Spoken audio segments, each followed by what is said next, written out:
even admitted that though employers would pay the rise, the cost would eventually be paid for by workers in lower wages and fewer jobs, something listeners to this show will know already. And we've now drawn a line under the fiction peddled by the previous government. We've put our public finances back on a firm footing. As today's budget do, it raises tax on working people by increasing national insurance and breaking Labour's promise. Have you ever felt betrayed by a politician's broken promise?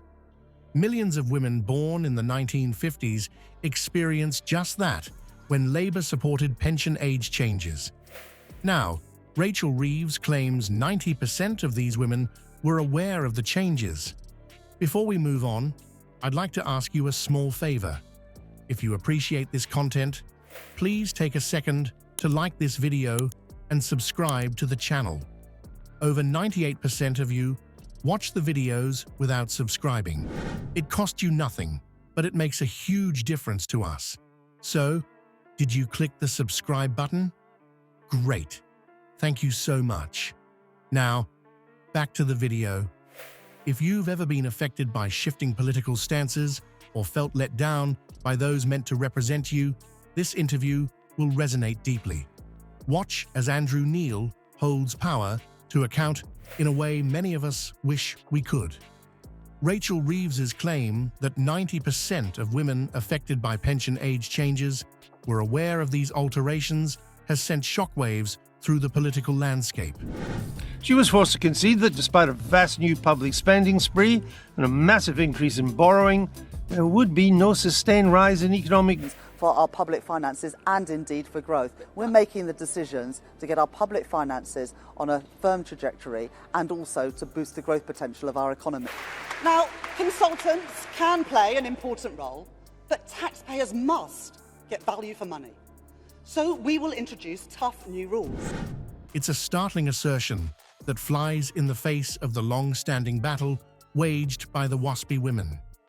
These women, born in the 1950s, have been fighting tooth and nail since 2015, arguing they were left in the dark about crucial changes to their state pension age. Reeves's statement isn't just a number, it's a potential death knell for their cause. Labour's apparent shift from staunch supporter to reluctant bystander is nothing short of political whiplash. Once upon a time, the party positioned itself as the champion of these women, promising compensation for their financial losses. Now they're singing a different tune, and it's not one that's music to the ears of their traditional support base. The history of Labour's promises to the WASPI women reads like a romance gone sour. They wooed these women with grand declarations of support, pledging to right the wrongs inflicted by pension age changes. But as the saying goes, actions speak louder than words, and Labour's actions, or lack thereof, are now screaming volumes. We won't borrow to fund day-to-day spending. We'll bring debt down as a share of our economy. And then only subject to that, we will invest in the things that can boost our productivity. Well, you've been running a campaign for a long time to freeze the fuel duty, and that's a cost of £3 billion, but it was the right decision. the Tories last.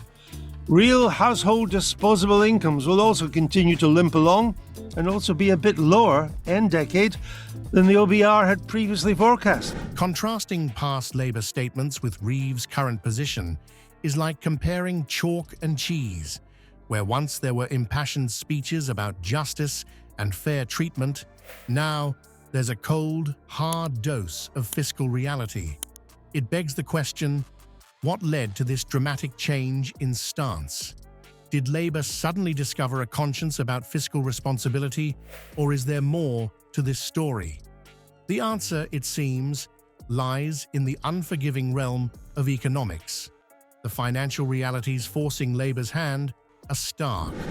Compensating the WASPI women could cost the government up to $10.5 billion, a figure that's enough to make any shadow chancellor break out in a cold sweat. With a projected $22 billion deficit looming over their heads, Labour's newfound reluctance becomes painfully clear. This U-turn hasn't just left the WASPI women out in the cold, it's sparked a firestorm of public discontent.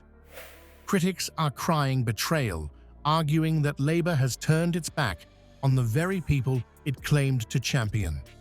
It's a move that's left many questioning the party's credibility and wondering if any political promise can ever truly be trusted. But here's the kicker. The pension issue is just the tip of the iceberg. As we'll see, Labour's economic strategy is riddled with contradictions and unanswered questions. It means women, it stands for Women Against State Pension Inequality, and there are lots of inequalities for women about their state pensions. But coupled with reform, I know we can bring that investment back to Britain to grow our economy. For working people, no increase in their income tax, in their national insurance, their VAT. That's what we promised before the election. Andrew Neil, with his trademark tenacity, is about to dig deeper, and what he unearths might just change the political landscape as we know it. Andrew Neil's interview with Rachel Reeves was a masterclass in journalistic tenacity. Neil, known for his razor-sharp focus, zeroed in on Labour's economic strategy with the precision of a surgeon.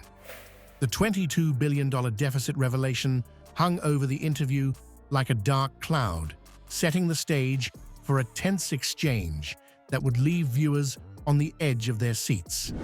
As Neil pressed Reeves on Labour's fiscal plans, it became clear that she was struggling to defend her party's position. The Shadow Chancellor found herself caught in a web of contradictions, unable to reconcile Labour's promises with the harsh realities of economic policy.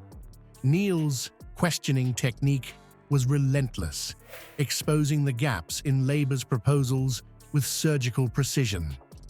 The interview took a dramatic turn when Neil highlighted the proposed increase in national insurance contributions. This policy, which would add $800 in costs per employee on the minimum wage, seemed to fly in the face of Labour's traditional stance of supporting the working class. Reeves squirmed uncomfortably as she tried to justify how a party that claims to protect working families could propose such a burden. But Neil wasn't done. Well, the government failed the women who were born in the 1950s. They stole their pension, that contract, that agreement that they thought they had. Have done the responsible thing with this budget, and we've taken key decisions, made key choices.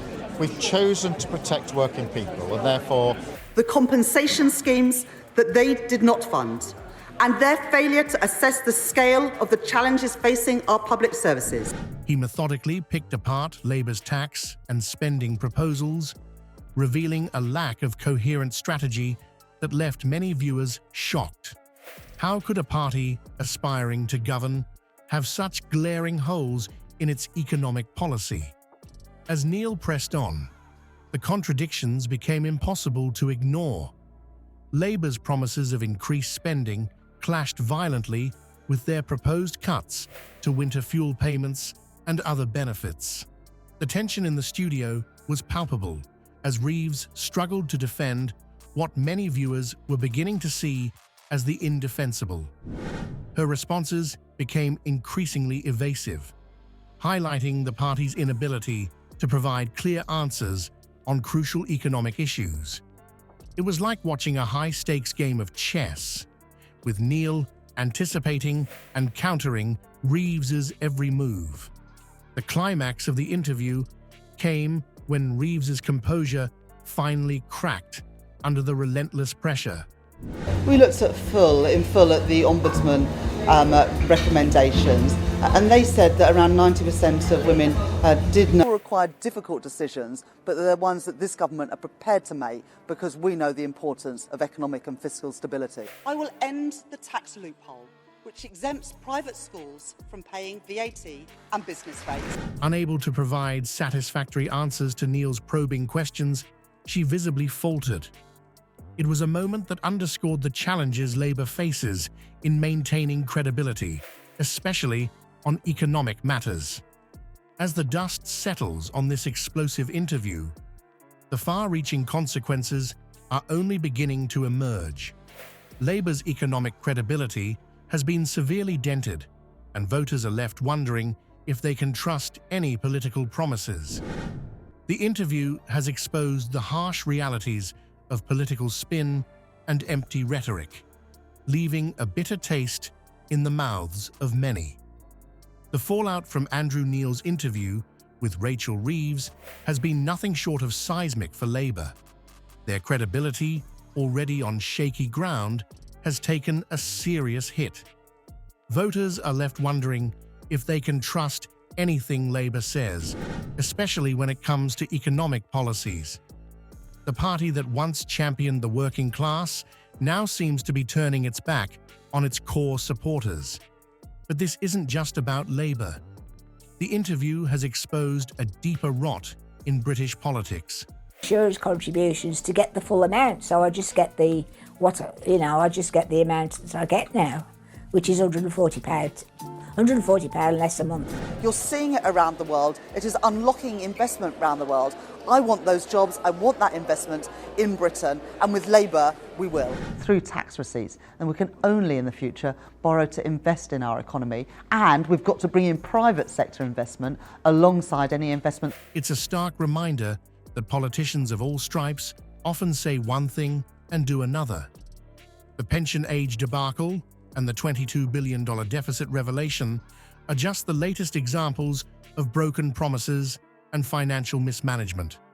So, can voters ever truly trust what they're told in this era of political spin? It's a question that haunts the British electorate. The Neil Reeves interview might just be the wake-up call we needed. It's time for voters to demand more from their leaders, to look beyond the slick soundbites and carefully crafted speeches. In a world where trust in politicians is at an all-time low, perhaps skepticism is our best defense against empty promises and half-truths.